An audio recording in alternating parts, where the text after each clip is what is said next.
Hey dear students, Assalamu alaikum wa rahmatullahi wa barakatuhu to all of you. May peace, mercy and blessings of Allah subhanahu wa ta'ala to all of you.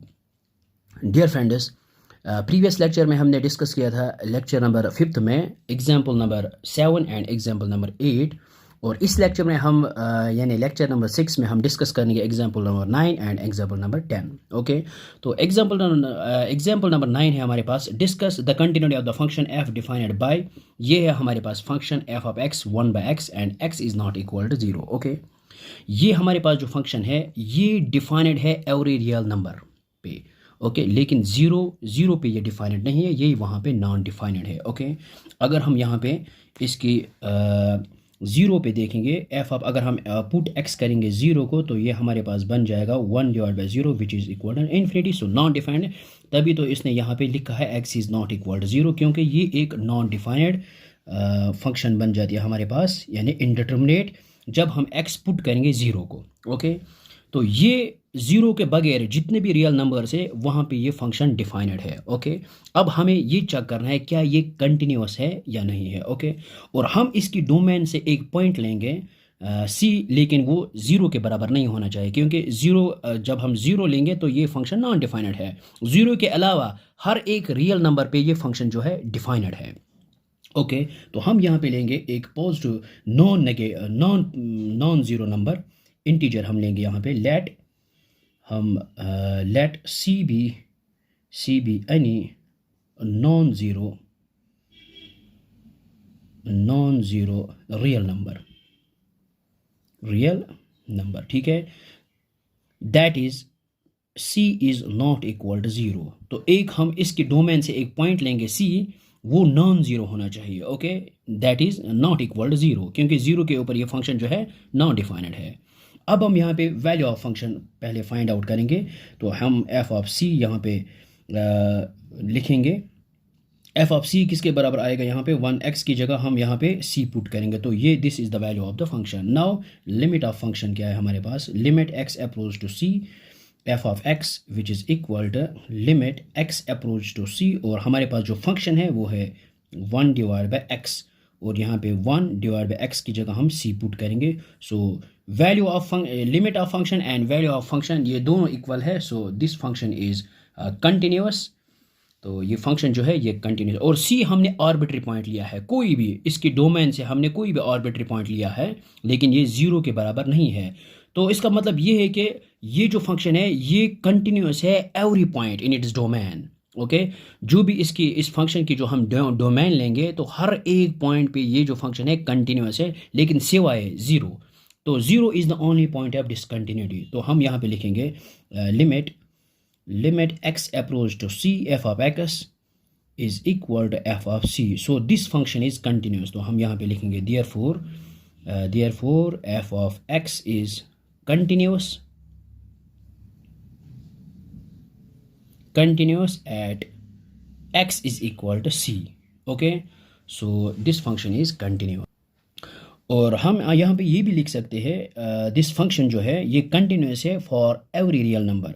तो जो भी domain में इसकी जो domain है हर एक domain में हर एक पॉइंट पे ये कंटिन्यूस है. तो हम यहाँ पे ओ और ये भी लिख सकते हैं F of x is continuous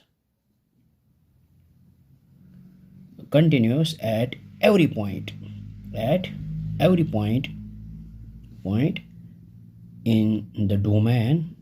in the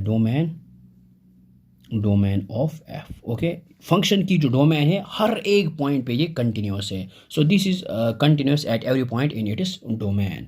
सो ये एक कंटिन्यूस फंक्शन है. Okay, so x is equal to 0 is the only point of discontinuity. Okay, अब आते हैं एग्जाम्पल नंबर 10 के ऊपर हमारे पास जो है.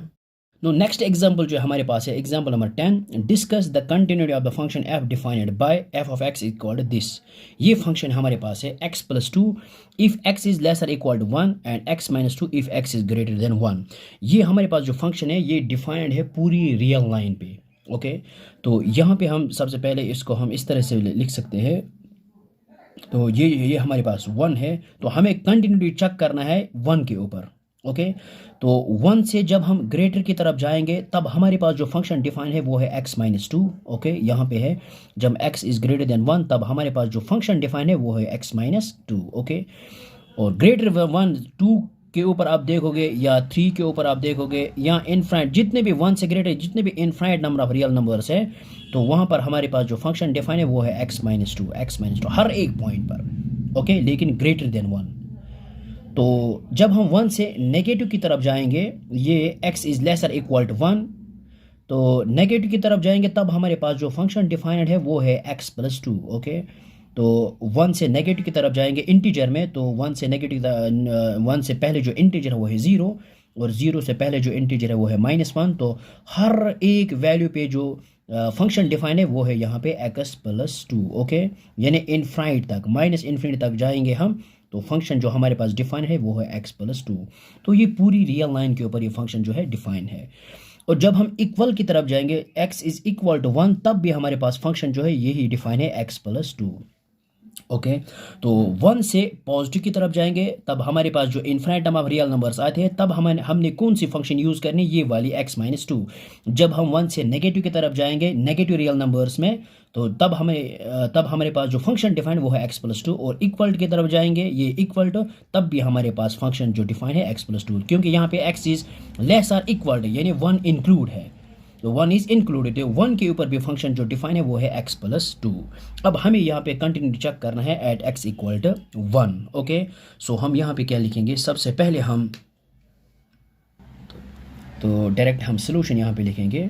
तो हम यहाँ पे लिखेंगे here f of x is equal to f of x, हम यहाँ पे लिखेंगे x+2। जो फंक्शन है हमारे पास x+2 कब है, if x is lesser equal to 1। तो जब हम x से लेस या x इक्वल टू जाएंगे तब हमारे पास जो फंक्शन डिफाइन है वो है x+2। अब हम यहाँ पे f ऑफ 1 लिखेंगे तो 1 पर भी यही फंक्शन डिफाइन है, तो x की जगह हम पुट करेंगे 1 + 2 which is equal to 3। So this is the value of the function. Okay, अब हम यहाँ पे left hand limit find out करेंगे, तो यहाँ पे लिखेंगे हम left hand limit which is equal to limit x approach to 1, negative की तरफ जाएंगे f of x, so which is equal to limit x approach to 1 negative, और फंक्शन जो हमारे पास 1 नेगेटिव की तरफ जाएंगे तब हमारे पास कौन सी फंक्शन यूज़ करनी है, x+2, so which is x+2। और x की जगह हम यहाँ पे अब x अप्रोच टू 1, तो x की जगह हम पुट करेंगे यहाँ पे 1 और +2 which is equal 2 + 1 which is equal to 3। और ये हमारे पास लेफ्ट हैंड लिमिट, ये limit of function as x approach to 1 जो है वो है 3, लेकिन लेफ्ट हैंड लिमिट। अब हम यहाँ पे right hand limit find out करेंगे, right hand limit which is equal to limit x approach to 1 positive. अब हम पॉजिटिव की तरफ जाएंगे f of x which is equal to limit x approaches to 1 positive, और जब हम 1 से पॉजिटिव की तरफ जाएंगे तब हमने ये फंक्शन यूज़ करनी है x-2। सो अब हम यहाँ पे x अप्रोच टू 1, x की जगह पुट 1 करेंगे -2, so 2 + 1 -2 which is equal to -1। So right hand limit हमारे पास आया है -1। So left hand limit and right hand limit does not coincide, ये इक्वल नहीं है, so this function is not continuous at x is equal to 1। तो 1 x equal 1 is the only point of discontinuity, क्योंकि जब हम 1 से greater की तरफ जाएंगे infinite number of real number जो आते हैं हर एक रियल नंबर पर ये जो फंक्शन है ये डिफाइनेड है और ये फंक्शन जो है कंटिन्यूस है। और 1 से नेगेटिव की तरफ जाएंगे तब भी हमारे पास अगर हम 0 के ऊपर चेक करेंगे, -1 के ऊपर चेक करेंगे या -2 के ऊपर चेक करेंगे, इनफाइनाइट तक जाएंगे तो तब भी ये हमारे पास ये जो फंक्शन है ये कंटिन्यूस है, लेकिन 1 के ऊपर ये कंटिन्यूस नहीं है। तो वजह ये है कि क्योंकि जब हम 1 से पॉजिटिव की तरफ जाएंगे तब हमारे पास ये अलग फंक्शन है, और 1 से हम जब नेगेटिव की तरफ जाएंगे तब हमारे पास ये अलग फंक्शन है। तो तभी तो left hand limit and right hand limit हमारे पास इक्वल नहीं आए, तो इसीलिए ये फंक्शन 1 के ऊपर कंटिन्यूस नहीं है। This is the discontinuous function at x equal to 1। लेकिन अगर हम 2 के ऊपर देखेंगे, जब हम 2 से लेफ्ट की तरफ जाएंगे तब भी हमारे पास यही फंक्शन है, और 2 से पॉजिटिव की तरफ जाएंगे तब भी हमारे पास यही फंक्शन है, और इक्वल जाएंगे तब भी हमारे पास यही फंक्शन है। तो 2 या 3 अगर हम यहाँ पे चेक आउट करेंगे ना तो हर एक पॉइंट पे ये कंटिन्यूस होगी, लेकिन 1 के ऊपर ये कंटिन्यूस नहीं है। तो हम यहाँ पे इसको लिख सकते हैं limit x approach to 1 negative f of x is not equal to limit x approach to 1 positive f of x. So this function is not continuous at x equal to 1. तो ये हम यहाँ पे लिखेंगे. So यहाँ पे हम लिखेंगे f of x is not continuous at x is equal to 1. So ये भी हम लिख सकते हैं और x is equal to 1 is the only point of discontinuity.